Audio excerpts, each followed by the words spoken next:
Piala Dunia itu kayak terasa hambar ya. Jadi vibes-nya tuh udah nggak kayak Piala Dunia yang dulu ya. Saya mulai mengenal Piala Dunia itu pada tahun 2002 ya. Pada waktu itu yang juaranya Brazil. Waktu itu saya masih kecil ya. Tapi vibes-nya itu di mana-mana itu nobar ya.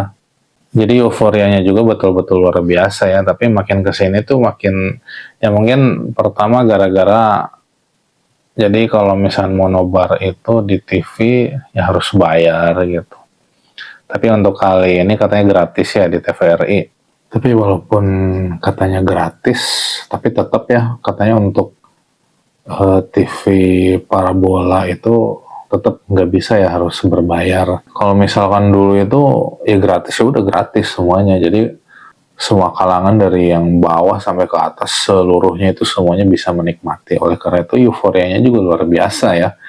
Ya sebenarnya kalau yang sekarang mungkin masih banyak ya dari masyarakat yang masih suka dengan Piala Dunia. Tapi kalau untuk saya pribadi kayaknya nggak tahu sih, emang udah nurun. Sebenarnya kalau nonton bisa aja ya kan.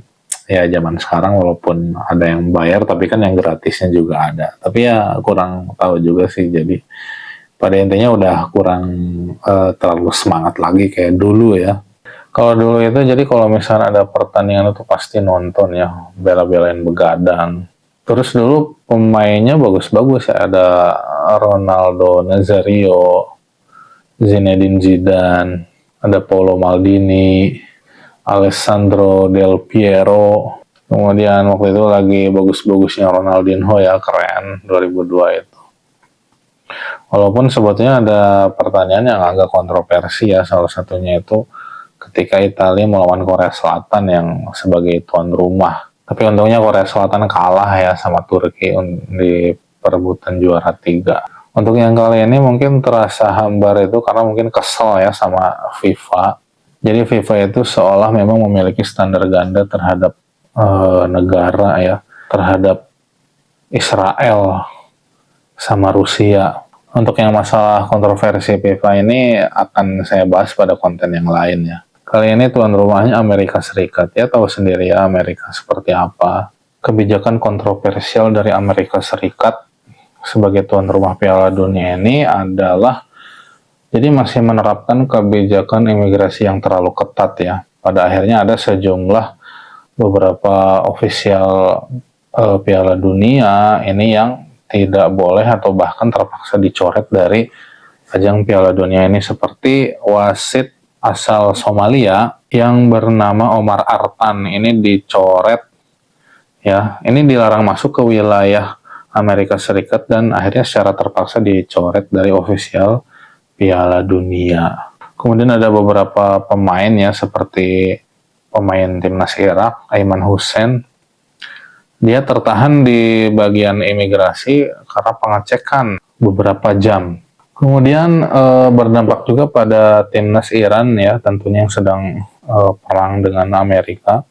Jadi ada beberapa ofisial dari timnas Iran ini yang ditolak masuk ke wilayah Amerika ya, khususnya untuk yang senior.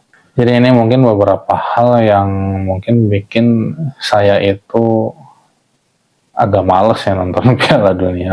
Kalau dulu mungkin suka ya, yang 2002, kemudian 2006, 2010 juga saya masih nonton. Yang berikutnya mungkin ketika yang pada tahun 2022 itu ada suatu kontroversi ya, ketika Argentina melawan Belanda. Pada waktu itu pemain Argentina bernama Leandro Paredes menekal keras pemain Belanda, dan setelah itu menendang bola ke arah bench dari pemain timnas Belanda ya, dan mungkin hanya di kartu kuning ya. Kemudian pertandingan yang baru saja berlangsungnya di Piala Dunia kali ini kembali terjadi. Jadi pemain bintang Lionel Messi itu menginjak kaki salah satu pemain Aljazair, dan ini apalagi ya, ini nggak di kartu sama sekali gitu. Jadi mungkin hal-hal seperti ini yang kadang orang-orang tuh berpikir, udahlah langsung aja pialanya dikasih ke Argentina gitu ya. Oke, kalian di sini siapa yang masih semangat nonton Piala Dunia, komentar di bawah ya. Dan kalaupun kalian kurang minat terhadap Piala Dunia itu, kira-kira apa nih penyebabnya?